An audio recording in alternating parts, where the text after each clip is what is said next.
આવેલો એ છે એ મોડું ભાઈ આ હટે હા આ એ ભાઈ છે. અમે અત્યારે નોર્થ બે માં છે, રાતના 1:34 થઈ છે. પેલી તમે આપણે જે વિડીયોમાં કલા જોઈ એના કલાના કરનાર કલાકાર આ છે. હા અને ભાઈ આ વસ્તુ છે ને ચોથી ગાડી છે. અમને એ વિશ્વાસ, પાંચમી ગાડી. હા 5મી ગાડી. અમને વિશ્વાસ એ નથી આવતો કે આ ભાઈ ગાડીના રોજ ઇન્સિડન્ટ આવી રીતે એક્સિડન્ટ કઈ રીતે કરે. ભાઈએ નવી સિવિક લીધેલી, 55 દિવસમાં ટોટલ લોસ.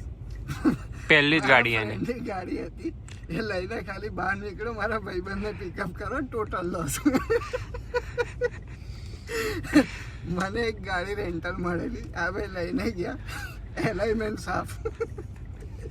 અને આજે મારી ગાડી ઇન્સ્યોરન્સમાંથી બહાર આવી છે.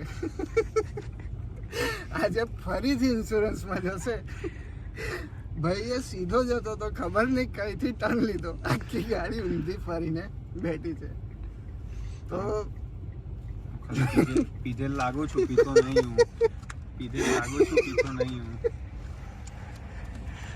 તો તમારો શું વિચાર શું છે કે આટલી બધી ગાડી નુકસાન થાય છે, એની પાછળ કયું કારણ છે? તારું ડ્રાઇવિંગ, નસીબ, ભગવાન, શું? ભગવાન પરી ભગવાનની મરજીના કંઈ થાય નહીં. આપણે પણ એ બધું બાજુ મૂકીએ. હું તો ચાલતા ચાલતા એ ઠોકાઈ ગયો હતો, એટલે હું નસીબના વધારે દોષ આપું છું.